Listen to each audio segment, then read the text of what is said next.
법에 비추어 본 세상 사는 법 이어갑니다. 빈정민 변호사와 함께하죠. 안녕하세요. 네, 안녕하세요. 네, 변호사님 오늘은 어떤 얘기 좀 나눠볼까요? 네, 문재인 정부가 3.1절 100주년을 앞두고 이 특별 사면을 준비 중이라고 합니다. 네. 일명 이제 3.1절 특사죠. 네, 이 사실 사면이라고 하면은 청취자 여러분들께서는 이제 막연하게 정부가 감옥에 있는 사람을 풀어준다. 이 정도로 생각을 하고 계실 거라고 예상이 됩니다. 네, 네, 네. 그래서 오늘은 이 사면, 특히 이번에 시행되는 특별 사면에 대해서 한번 짚어보도록 하겠습니다. 네, 자 그러면 우선 개념부터 좀 짚고 가겠습니다. 사면이라는 거 어떤 제도인가요? 막연하게는 아시겠지만요, 이 사면이라는 제도는 간단히 말씀드리면 법원이 내린 유죄 선고의 효력을 없애주거나 그에 따른 형 집행 등을 면제시키는 국가 원수의 권한을 말합니다. 예. 그런데 한 가지 의문이 있으실 수 있는데요. 과거 왕이 다스리는 시절, 즉 왕정 시절에는요, 이 왕이 은혜를 베풀어서 죄 지은 자를 용서해주는 이 사면 제도가 어떻게 보면 자연스러운 제도였습니다. 네, 네. 그런데 현재 우리나라는 법치국가죠. 그렇죠. 따라서 이제 법에 따라서 재판을 하고 법에 따라서 처벌을 하는데요. 네. 이런 법치주의 시대에도 국가 원수가 마음대로 죄인을 풀어주는 게 정당한 걸까 하는 그런 의문이 생기실 수도 있을 건데요. 예. 하지만 우리가 흔히 보듯이 이 사법부의 판결이라는 게 국민 정서라든가 또 정치적으로 비추어 보았을 때 언제나 타당한 것은 또 아니죠. 문자로 된 법률을 해석 적용하는 데서는 한계가 있기 때문입니다. 네, 네. 이러한 법치주의의 한계를 보완하기 위해서 오늘날 대부분의 국가에서 국가 원수에게 사면권을 인정하고 있고요. 예. 우리나라 헌법에서도 대통령의 고유 권한으로 이 사면권을 규정하고 있습니다. 아, 그렇군요. 자, 그러면요. 이 사면 앞에 특별이란 이 단어가 붙거든요. 3.1절에. 특별 사면이라는 게 뭐고 그 법적 효력은 어떤가요? 네, 방금 말씀하신 것처럼 이제 특별 사면이라고 하셨는데 네. 사면에는 두 가지 종류가 있습니다. 이 특별 사면이 있고 이와 반대되는 또 일반 사면이라는 것이 있습니다. 먼저 이 일반 사면에 대해서 소개를 드리면요. 예. 특정한 범죄의 종류를 지정해서 이에 해당하는 모든 범죄인들을 사면해 주는 것입니다. 예를 들면요, 이 음주운전 범죄자들에 대해서 현재 수사 진행 중인 사람에 대해서는 공소 제기를 하지 않고, 네. 이미 형을 살고 있는 사람에게는 형을 면제하고 석방해 준다. 이런 개념이죠. 네. 특별한 죄목을 지칭해서 해당하는 사람을 모두 구원해 주는 이런 제도가 일반 사면이고요. 네네네. 그에 비해서 오늘 설명을 드릴 이 특별 사면이라는 것은 이미 형의 선고를 받은 특정인에 대해서 형의 집행을 면제해 주는 것입니다. 조금 오래된 영화긴 하지만 이 광복절 특사라는 영화 기억나십니까? 예, 기억납니다. 네, 그 영화 속의 주인공들처럼 교도소에 수감 중인 A라는 사람에 대해서 남은 형을 면제해 주고 석방한다. 이런 개념입니다. 네. 차이점이 이 특별사면은 죄의 종류와 관계없이 특정인을 대상으로 형을 줄여주는 감형 또는 자리를 회복해주는 이 복권을 해주는 것을 의미합니다. 주로 광복절이나 3.1절 이런 네, 날에 그렇죠. 이제 특별사면이 발표가 되는 것 같은데 그래도 특정인을 대상으로 한다고 해도 이 원칙과 기준은 분명히 있을 것 같은데 어떤가요?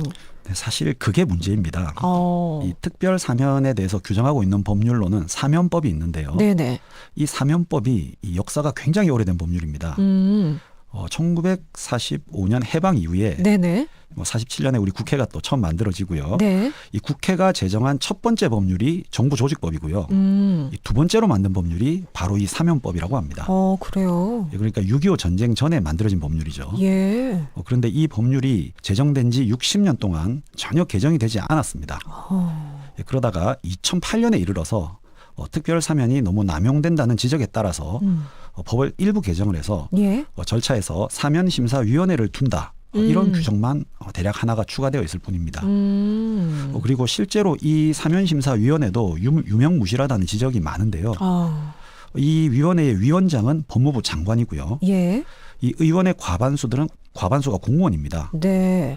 그리고 이제 회의한 결과를 기록한 이 회의록도 당장 공개가 안 되고요. 사면이 실시되고 5년이 지난 이후에만 공개가 됩니다. 즉 특별 사면 대상자를 어떤 기준에 따라 어떻게 선정할 것인지 여부는 현재까지도 제대로 규정이 되어 있지 않고 사실상 이제 뭐 대통령 마음대로 할 수 있는 그런 상황입니다. 그렇겠네요. 그러면요, 절차는 어떻게 되나요? 그러니까 대통령이 사면 결정하고 위원회에서 그냥 심사 한번 하고 이러면 끝인가요?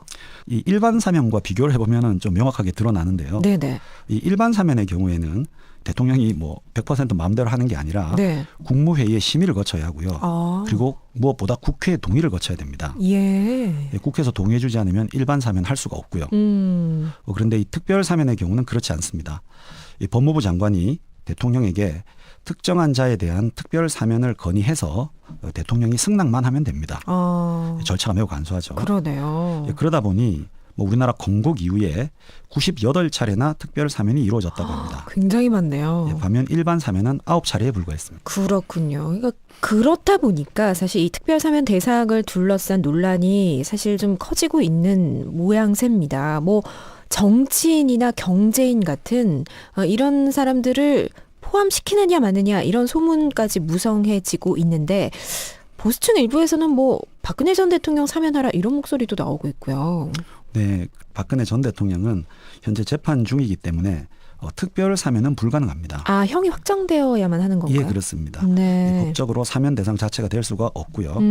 방금 말씀하신 것처럼 특별 사면은 형이 확정이 되어야 하거든요. 예. 박상기 법무부 장관도 김현정의 뉴스쇼에 출연을 해서 예. 박근혜 전 대통령 사면이 법적으로 가능한가 이런 질문을 받고는 현재 재판이 진행 중이라 전혀 검토하고 있지 않다고 확실히 선을 긋기도 하였습니다. 네.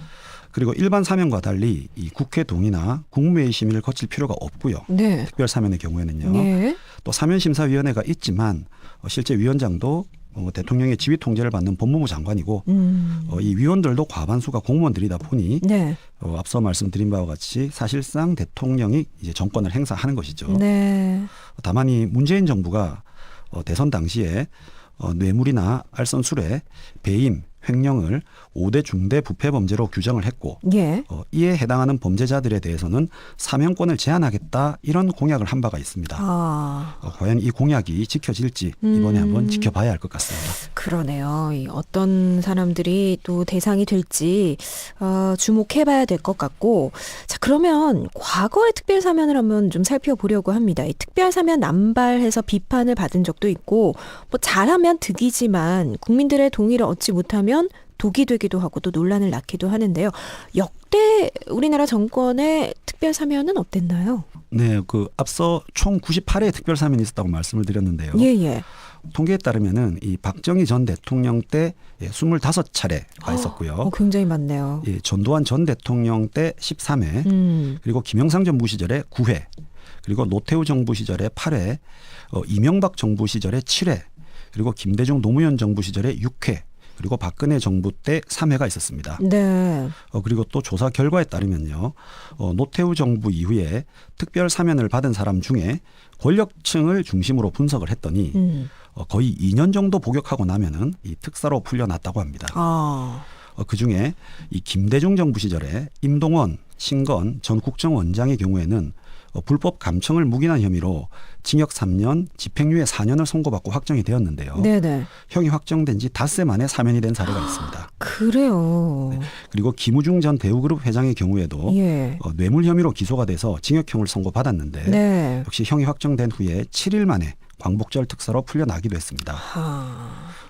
이 사례가 많아서 또 하나 소개해드리면은 예. 이명박 정부의 경우에도 돈봉투 살포 혐의로 기소된 박희태 전 국회의장에 대해서는 35일 만에 이 사면을 했고요.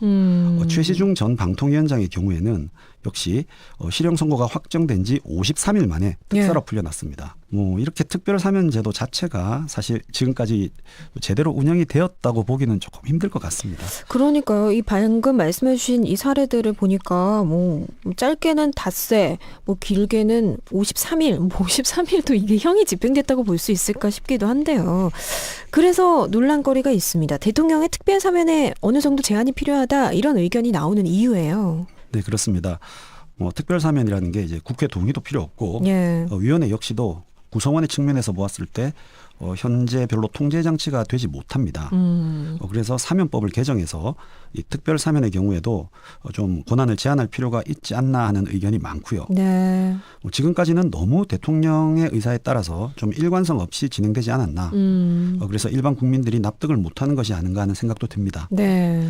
작년 3월에 이 문재인 대통령이 개헌안을 발의한 적이 있었는데요. 네. 그 개헌안에도 특별 사면권을 제한하는 방안이 포함되어 있었습니다. 아무래도 그런 부분에 대한 문제의식이 현 예. 정부에는 좀 있는 것 같고요. 예. 앞으로도 그런 부분이 좀 반영이 되어야 할 것 같습니다. 그러게요. 확실히 좀 개정이 필요한 부분이 아닌가 싶은데 그러면 해외 사례는 어떤가 좀 궁금해집니다. 외국에도 이 대통령 특별 사면권을 가진 나라가 있나요? 있다면 어느 정도로 집행을 하는지요? 알려진 바에 따르면요, 이 미국의 경우에는 이 박근혜 전 대통령처럼 탄핵이 된 사람이라든가 예. 또 유죄 확정 후에 5년이 경과하지 않은 사람은 아예 사면을 할 수 없도록 규정을 하고 있습니다. 그리고 형기를 마치지 않은 사람에 대한 사면도 제한하고 있고요. 예. 이 또 사면권의 대상을 유명인사나 사회 지도층은 제외를 하고 일반인을 대상으로만 사면권을 행사한다고 합니다. 그렇군요. 그리고 테러나 국가 안보 관련 범죄라든지 폭력이나 어린이 대상 범죄, 그리고 총기 범죄라든지 중대한 경제 범죄를 범한 자에 대해서는 사면권을 행사하지 않는 것을 원칙으로 하고 있습니다. 네. 그리고 사면을 받은 후에 다시 범죄를 저지르거나 혹은 대통령의 사면권 행사 자체에 문제가 있다고 생각되면 네. 소정의 절차를 거쳐서 이 사면을 취소할 수 있는 제도도 있다고 합니다. 그래요. 그리고 우리의 가까운 일본의 경우는 유기징역 또는 금고는 형기의 3분의 1에 해당하는 기간이 지나야 가능하고요. 무기징역이나 금고의 경우는 10년이 경과한 후에만 특별 사면이 가능하도록 되어 있습니다. 네. 그리고 독일의 경우에는 수사에 오류가 있었던 것이 확인된 경우에만 사면이 가능하도록 되어 있고요. 그러다 보니 2차 대전 이후에 독일 정부에서 시행한 특별 사면은 단 4차례에 불과했다고 합니다. 그렇군요. 그리고 프랑스의 경우에는요, 부정부패 공직자나 선거사범, 그리고 반인륜 범죄자나 15세 미만 청소년을 대상으로 한 범죄자의 경우에는 아예 사면 대상에서 제외하고 있다고 합니다. 네. 이러한 선진국의 사례들을 보면 이 현행 우리의 사면제도와는 좀 많이 다르다는 것을 아마 아실 수가 있을 겁니다. 그러니까요. 외국의 사례들을 살펴보니까 이 사면제도가 있긴 하지만 그것이 잘못된 판단이었을 경우를 대비한 그런 장치들이 많이 마련돼 있다라는 걸 알 수가 있었는데요. 이번에 이렇게 특별 사면할 때마다 뭐 특정인에 대한 특혜다, 정권의 봐주기식 사면이다 이런 얘기들이 계속해서 나오고 있는데 변호사님은 어떠세요? 법조인으로서 특별 사면 제도 어떻게 보세요? 우선 앞서 설명드린 것처럼 이 사면제도의 취지가 법치 국가 하에서 이 사법권 행사에 따른 불합리한 결과를 보충하는 것입니다. 예. 우선 이러한 사면제도의 취지를 제대로 인식하고 이에 따라서 제도를 만드는 것이 중요하다고 생각이 되고요. 그런 측면에서 본다면 지금까지 사실상 대통령이 마음대로 행사했던 특별 사면에 대한 통제 장치는 반드시 마련될 필요가 있어 보입니다. 예. 앞서 언급했던 외국의 사례들이 중요한 참고 자료가 될 수 있을 것으로 생각이 되고요. 네. 모쪼록 국민의 한 사람으로서 이번 3.1절에는 합리적이고 또 국민 모두가 납득할 수 있는 사면권 행사가 있기를 기대해 보겠습니다. 네, 그렇습니다. 자, 오늘 세상 사는 법에서는요, 이 특별 사면 제도에 대해서 함께 좀 살펴봤습니다. 지금까지 빈정민 변호사였습니다. 고맙습니다. 네, 감사합니다.